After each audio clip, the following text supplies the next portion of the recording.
শুরু করছে আয়রা গল্পের 14তম পর্ব।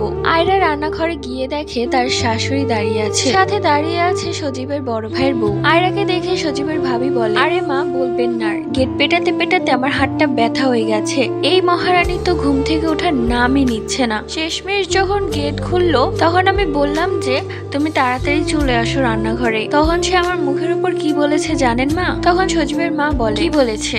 আমি এ বাড়িতে নতুন, আমি কিছু করতে পারবো না, আস্তে আস্তে সব করব। এই কথা শুনে তো আয়রা যেন আকাশ থেকে পড়লো। এই কথা আয়রা কখন বলেছে সে নিজেও জানে না। সজীবের ভাবি বানিয়ে বানিয়ে মিথ্যা কথা বলছে আয়রার নামে। সজীবের মা সজীবের ভাবির কথা শুনে আয়রার দিকে চোখ গরম করে তাকিয়ে বলল, এই হারামজাদি, তোকে কি এই বাড়িতে রেখেছি বসে বসে খাওয়ার জন্য? তোর সাহস তো কম না, এখন কাজ করবি না পরে করবি, তোকে আজকে আমি মজা দেখাবো। এই বলে চুলাতে গরম খুন্তিটা দিয়ে আয়রাকে টান দিয়ে সামনে এনে আয়রার পিঠে গরম খুন্তি লাগিয়ে দেয়। আর আয়রা চিৎকার করে মাগো বলে ডেকে ওঠে। আস্তে আস্তে নতুন নতুন অত্যাচার আয়রার উপর চলতে থাকে। সজীবের ভাবি নতুন নতুন বাহানা খোঁজে আয়রাকে মার খাওয়ানোর জন্য। আয়রার কান্না করতে করতে যেন চোখ দিয়ে রক্ত বের হয়ে যায়, তবুও সজীব তার দিকে ফিরেও তাকায় না। রাত হলে সজীব বাড়ি এসে তার চাহিদা মেটায়। আয়রার শরীরে ছোপ ছোপ দাগ, সবগুলোই ছিল মারের দাগ। যে জায়গায় মারতো সেই জায়গায় রক্ত জমে নীল হয়ে গেছে। এমনি কিছুদিন কেটে যায়।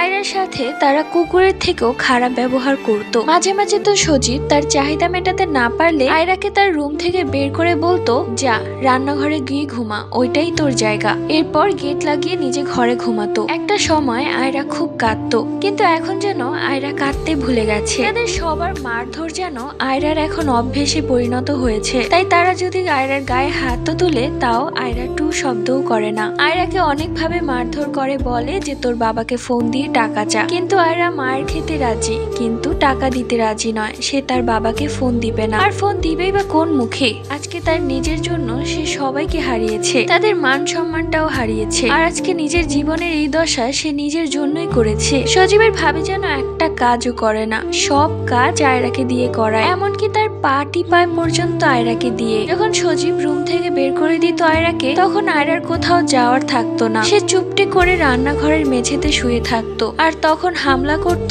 আয়রার বড় ভাই তার ওপর। এই নিয়ে আয়রার বড় ভাই কয়েকবার আয়রার সাথে জোর জবরদস্তি করার চেষ্টা করেছে। প্রত্যেকবারই আয়রা চিৎকার চেঁচামেচি করে সবাইকে জাগিয়ে দিয়েছে, কেউ কিচ্ছুটি বলেনি, কেননা তার ভাইয়ের টাকায় সংসার চলে। আরেকদিন তো আয়রা ছাদে কাপড় শুকাতে গিয়েছিল। ঘরে এসে দেখে সজীবের ভাবির সাথে সজীবের অন্তরঙ্গ দৃশ্য। আয়রাকে দেখেও তার ভাবি কোনো ভ্রুক্ষেপ করেনি, বরং বলেছে, দেখো দেখো তোমার বউ কেমন বেহায়ার মতো দাঁড়িয়ে আছে, যা এখান থেকে যা বলছি। পরবর্তী গল্প।